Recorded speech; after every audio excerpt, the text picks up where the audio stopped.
This is Joshua Hart here for Seconds Out. Delighted today to be joined by Sam Jones here over Zoom. Sam, it's early morning, Monday morning, but we're hitting the ground running, getting the week started. How is everything, mate? You all good? Yeah, apologies, mate. I know you've asked me for a while. I know Danny was on to me as well, so apologies, mate. But yeah, promised I'd do it. We got there in the end. Exactly. We got there in the end, Yeah, and mate. I've had a good morning, mate. Good morning. Start to the gym. Went to the gym. Good start to the day, and then yeah, looking forward to the weeks ahead, mate. Looking forward to the uh closing couple of months of the year. a very, very busy time for yourself. One fight that I do want to talk about before we get into the big talk of Saturday night, Johnny Fisher versus Dave Allen. Yeah, A real good fight. It's the perfect opportunity for both men. They get to in a fight that we thought was going to headline in the UK, they get to go and do it on the global stage out in Riyadh on probably the yeah, biggest undercard of the year. yeah, Um, just how good, how delighted are you, first of all, to deliver this opportunity for Johnny?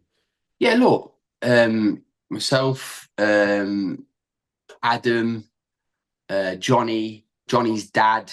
Um, we felt that it's crucial we get Johnny out before the end of the year because he had a few setbacks. He had his bicep injury, which he's now recovered from.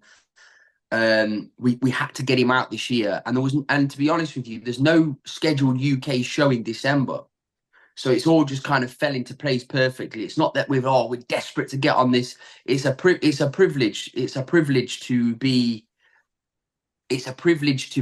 a part of the biggest show in the world. It really is. It's the biggest show in the world. It's the biggest stage in the world. Um, yeah, look, Dave Allen against Johnny Fisher. No matter what anybody says, it's a headline fight in the UK with Johnny's fan base. It's a headline fight, and it's just so happens that Johnny and Dave are going to duke it out in Riyadh. it's a it's a special story as well because it's the first pro that Johnny ever sparred, and Dave gave him a bit of a hiding when Johnny came to the gym, and he'd never sparred any pro before. I just think it's an unbelievable story, to be honest with you, that they're both gonna be fighting on the biggest undercard in boxing. And one thing, we know that Dave Allen's going to be back in a big fight when we see him back training with Jamie in Manchester. And we've Yeah, seen him there now. Now, for you, I'm not going to say it puts you in a difficult spot. Obviously, you've got a lot of fighters with Jamie, but then your man Johnny, obviously against Dave. A little bit of rivalry now between you and Jamie then? listen, I helped Dave get the fight with Johnny. True. I helped Dave get. Listen, I've got a lot of time for Dave. Love Jamie more, but for one night only, we're gonna be enemies. Excited? Are you excited for that? Excited for it?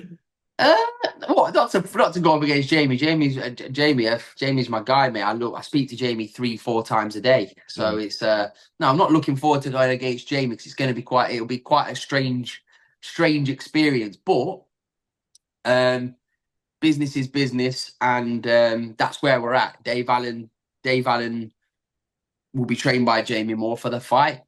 Johnny's my Johnny's my fighter, so it is what it is. What it is. But no awkwardness when we go to the gym, and I wouldn't dish. I know Jamie and Dave wouldn't care if I was there if he was sparring or Mm. like he was doing training. Like they just wouldn't care because I'm not. I would just know. Oh, Johnny, guess what? Dave throws the right hand. Like so it's just not going to be like that. So, but I would never disrespect that situation. Do Mm. you know what I mean? It's more like, yeah, I'll be in. If I come to the gym, Yeah. it is what it is. What it is, Josh. It's a good question though. It's a good question. Just one of those ones that popped into my head. But no, Yeah, it's a good question, mate. Very good question. getting into Saturday night's action. In my opinion, I put this out on my Twitter. I said I think that was probably the most entertaining Riyadh season card we've had so far. I felt every fight delivered. What did you make of the whole card, I, first of all? I thought the whole card was fantastic. I think all the cards out there are fantastic. I've spoke up about it. I mean, when we're getting cards that are freak of nature, like it's a freak of nature. Like we're not going to get these types of cards over here. It's impossible when a main event's so expensive. But top to bottom, the main event, the Bivol Beterbiev fight, was just compelling. It was a fantastic fight. Such a high level fight by two amazing fighters. Listen, I thought Bivol won the fight, but I see a lot of people that are very respected in boxing that had Beterbiev winning the fight. No problem. The 116-112 card was strange, in my opinion, for Beterbiev. But like, if you've got Beterbiev winning by a round or two, it is what it is. It's what you like. I know it's the old saying of what you like in boxing, but it really is that case. I mean, I'm sure Turkey Al Sheikh will run that fight back due to just simply the quality of the fight.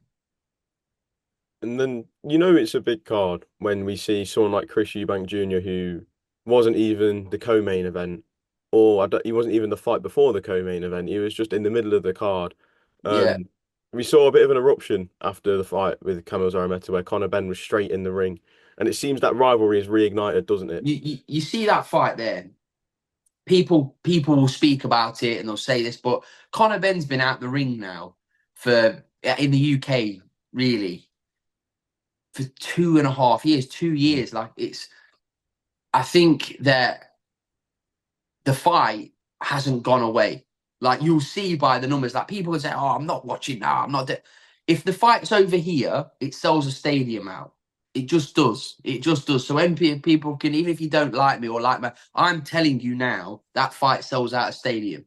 The names alone sell the stadium. It's that's just what it is, and I think it'll be a really entertaining fight.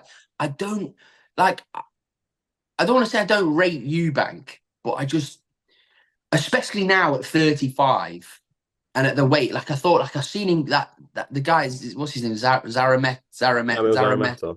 Zarameta was landing shots on Eubank in that fight. It was like, yeah, Eubank he was dominant in the fight, but he was getting caught. He was getting and Zarameta, no disrespect, was not very good. He isn't very good. Him against Conor Benn is a very competitive shootout fight. I think it'd be such a good fight to watch. So yeah, we need to see that fight. The other fights on the card as well. Like, yeah, listen, I enjoyed every single fight on the card for different reasons. I wasn't the Frazer Clarke against Fabio Wardley fight made me feel a bit ill, to be honest with you, because when the injury that Frazer sustained, I've known Frazer for literally 10 plus years.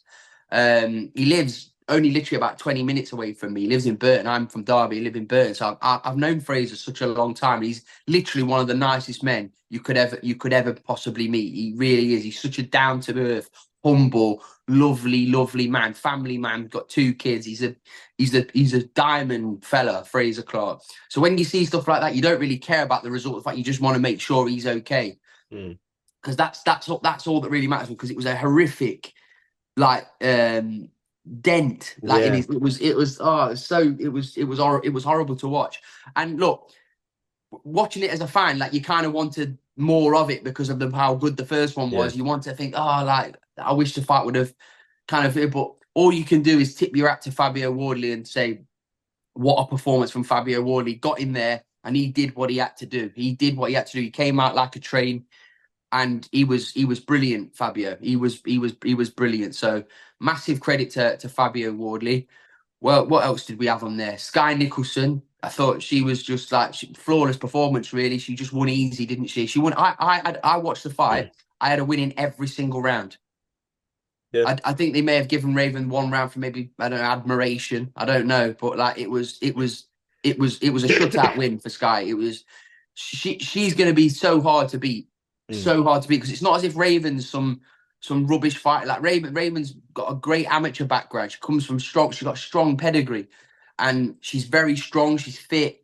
She couldn't get near her. She couldn't get near her. So you've got to say well done to Sky. She was outstanding.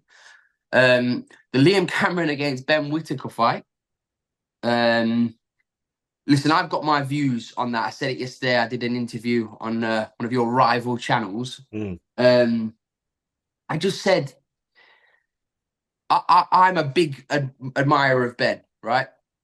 I'm a big fan of him, and I always have been. I've followed Ben for such a long time, and I made no secret that I wanted to sign Ben. I wanted to sign Ben, as did everybody. Every manager wanted to sign Ben at the time, and he went and signed with Anthony Joshua's team, which was the right decision for him at the time.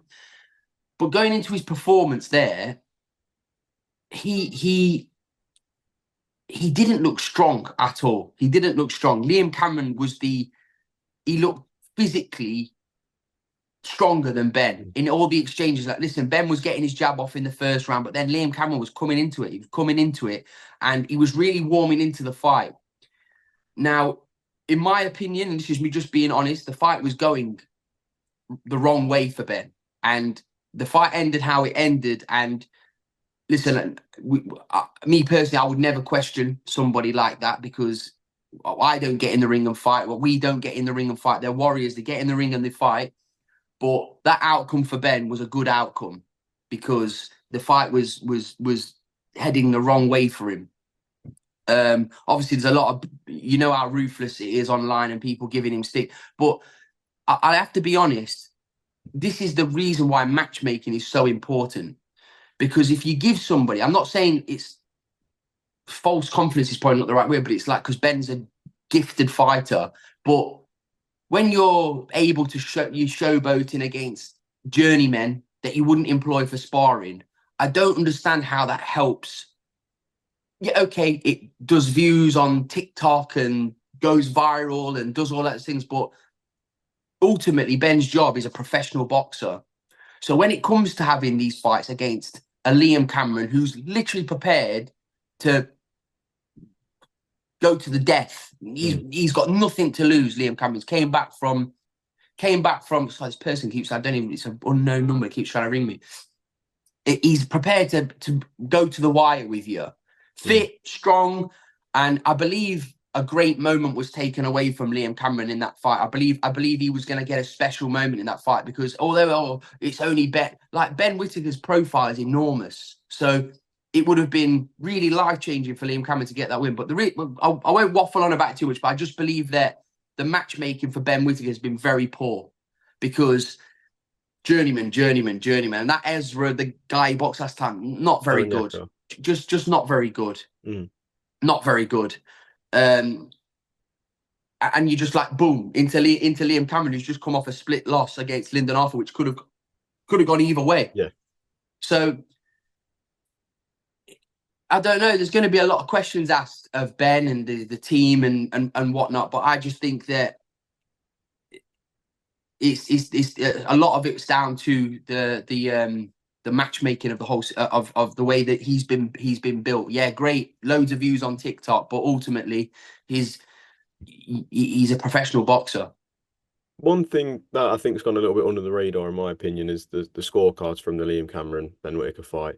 I had no problem with that, Josh. No, I had no problem with the result of what happened, because to be honest with you, I thought Ben could have won maybe the first two, or maybe even it was close, right?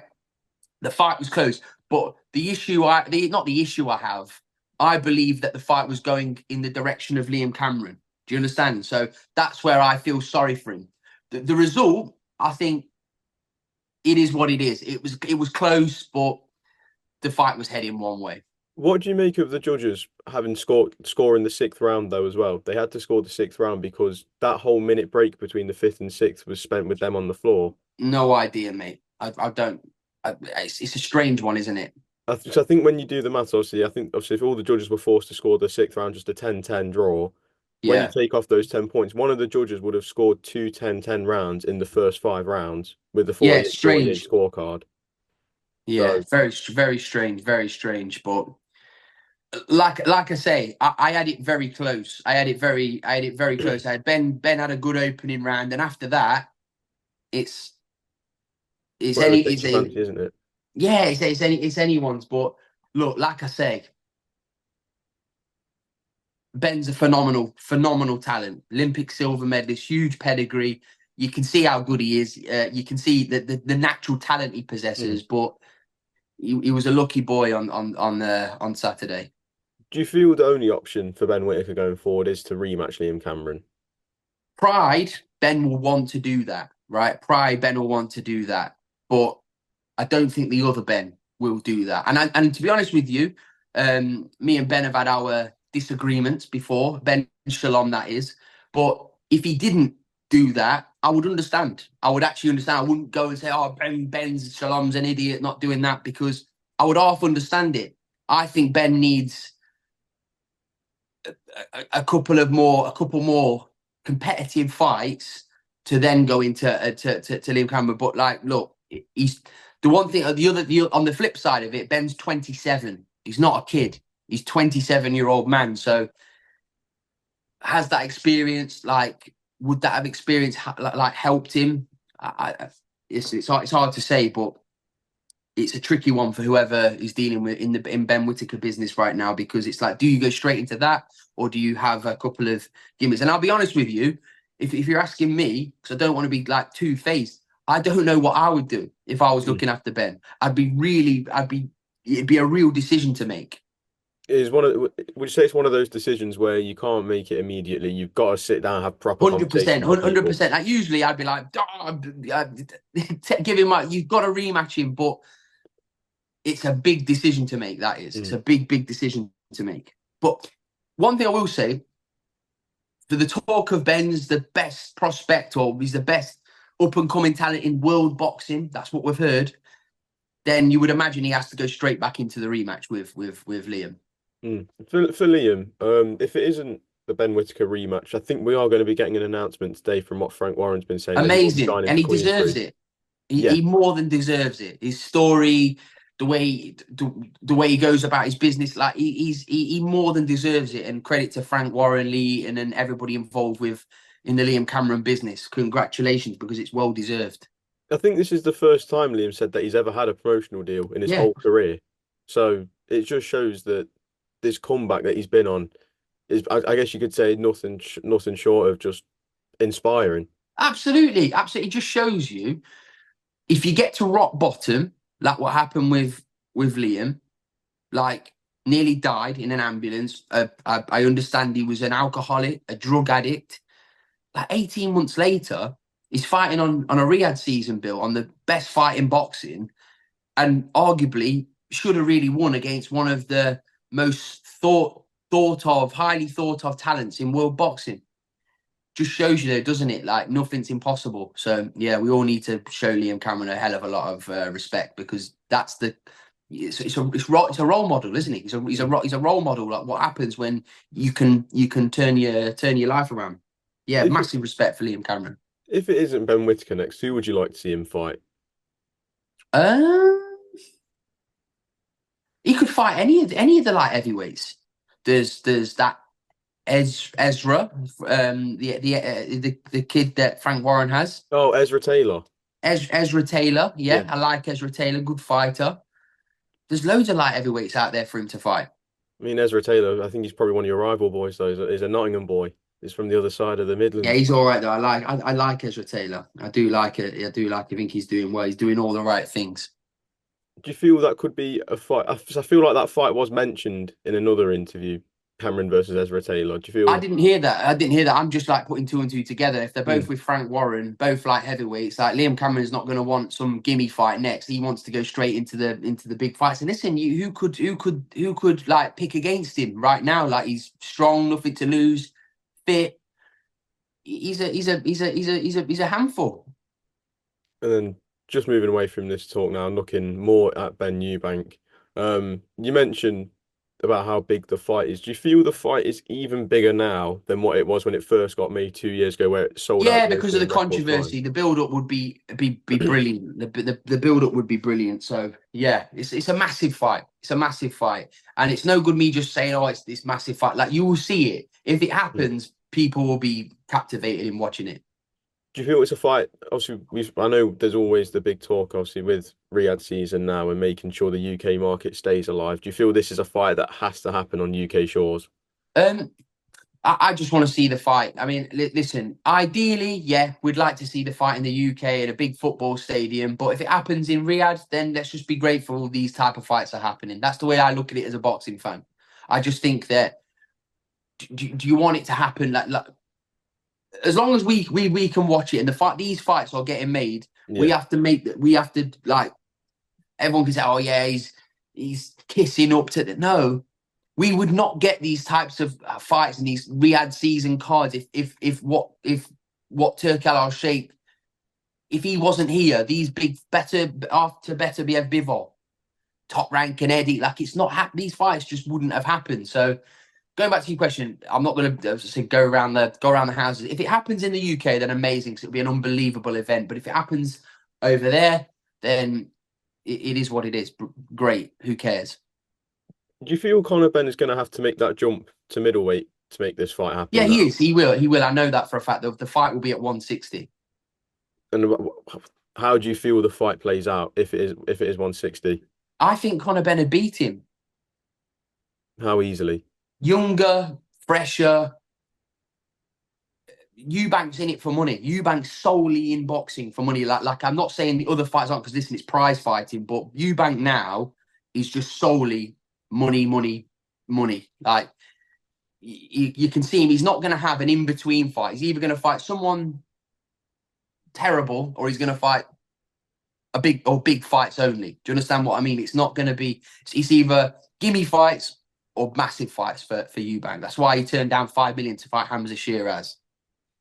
What do you make of that from Chris Eubank Jr.? Just don't Obviously, want to fight Hamza Shiraz when you can fight Conor Benn for probably triple that, double, definitely double. So mm, why are you going to fight a contender like Hamza Shiraz, who can punch like a horse kick, who's massive at the weight, will almost certainly knock Eubank out? Or I would fancy Hamza Shiraz massive in that fight. Or do you fight a welterweight that's not boxed, that's not like really boxed for 2 years? I know he's had a couple of fights, but it's a no-brainer, isn't it? and then just Can't moving on. you can't knock Eubank. Like, it's sensible business. It's sensible. Like, if I was looking after Eubank, I'd be like, Conor Benn, yes, please. Hamza Shiraz, woo, no, thank you. And then just looking at the main event on Saturday, obviously a fight that if you know your boxing, you knew that was the best fight in boxing right now. Amazing fight, and it lived up to it. From the first bell to the last bell. Unbelievable contest. That's what we want to see, isn't it? Two guys at the highest level, at the absolute primes of their careers, fighting each other. It was brilliant. Like I say, I had Bivol winning, but no problem if you had Beterbiev winning it by a round or two. Do you feel it's one of those fights that no matter how many times they fight, it'll be that close and it could be a Yeah, different outcome every yeah, time? yeah. I think it would be a brilliant fight every single time. Like, listen, Beterbiev might get in there next time and completely demolish Bivol, or Bivol could just get on his back foot, ping him for 12 rounds, and win by a landslide. I don't know, you don't know, but that fight there, I think those two styles will always gel well into a great fight. And then I think when you look at the fight, one thing that was so highly spoken about beforehand was people not able to decide who wins. I kept seeing it on your Twitter. There was Oh man, I change every my other mind every day. minute. Bivol points, and then I finally went with Beterbiev. Um, it's just I've never thought about a fight like that and thinking, oh, who's gonna win that? Like, I've never been so undecided on a fight. So Do you feel we've got any more clarity on that, or do you feel even when they make the rematch, it's still going to be just the I same would I sort of would go thing? through the same problem again. Do you feel we could ever get a definitive answer, or do you reckon? Don't know. Like I say, Beterbiev has to get old at some point. True. 39, he's 40 soon. Like he's got to get old sooner or later. And then Bivol's still relatively young. So I would probably go Bivol again on points. Like, I know I ended up with no, I didn't. I ended up Beterbiev TKO. I would probably go Bivol. And then again, when I start seeing Beterbiev do that fucking thing with his wrist that he was doing in the Oh yeah. changing room and on the ring, I'd probably pick Beterbiev again 5 minutes before the fight started. And then just one last thing, just going back onto the Ben Whittaker thing, just something that's popped into my head. There's been a lot of talk about obviously Ben taking that easy way out. When people are watching back the clip, they're saying that he's That's slung their himself opinions, back. though. That's their opinions. It's very, very difficult, and it's like to say, like, everyone's entitled to their opinions, right? Yeah. Like, to say, but it's very, very difficult to call a boxer, someone who gets in there, risking their life, that they've quit or they've got an easy way. That's why I won't. I would never. I'm not accusing Ben of that in any shape. Like, if he's injured, he's injured. But the result of the fight was lucky for Ben. It was lucky because the fight, in my opinion, was heading. The tide was completely heading the wrong way for him. And then just quickly, Fabio Wardley, obviously we've already briefly spoke about the fight. But the future for him now, I think he's only one win away from winning the British outright, but at the same time we know that he wants to step onto world level now. Yeah, listen, good luck to Fabio. I mean, there's still some great domestic fights for him to be involved in, and he's making great money. So I think he'll only jump to world level if the opponent's correct. If the opponent's correct. But listen, good luck to him. He's come from a white collar background. He's done unbelievable, Fabio. Unbelievable. So if he chooses to get rid of the British title and go on throw hands with Joe Parker or someone in the top five, then good luck to him. Good luck to him. Do you feel like if you were to choose the ideal opponent from next, I've seen names like Jermaine Franklin, Otto Wallin, Yeah, but Cassie what does said, that mean? What that doesn't get me excited, honestly. For Fabio Wardley, it doesn't get me excited. I mean, I know. Listen, Johnny Fisher is not done what Fabio's achieved. He's got a much bigger profile than Fabio, by the way. He's a much mm, bigger name than Fabio. But I heard his manager, I don't know his name, the Fabio's manager say, "Oh, he's way past Johnny Fisher." Yeah, I agree with that. Like in what he's achieved for sure. mm, But Johnny Fisher's a much bigger name than Fabio, and then they're the fights that Johnny wants to be involved in eventually. But Johnny's got to earn his stripes, and then those fights will eventually happen. Like Sol Dakers, there's a Sol Dakers fight there for Fabio, and he'll earn great money. But I'd much rather see him fight Solomon Dakers than I would watch him fight Otto Wallin, Fabio, because I just think it's unless he's going in there and he's going to fight, I don't know, Dillian White. I know he's managed by Dillian, but like that fight would be exciting. Do you know what I mean? mm. That fight for me would be like, wow, I'm invested in this. One fight that I put out on my Twitter was Fabio Wardley versus Joe Joyce, possibly. What would you make of that?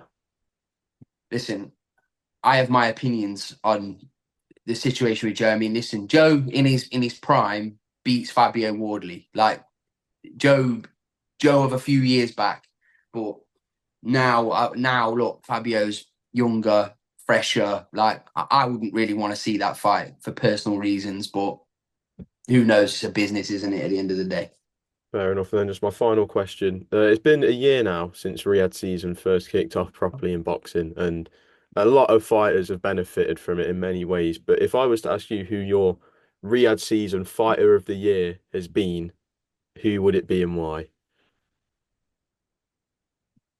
Riyadh season. Look,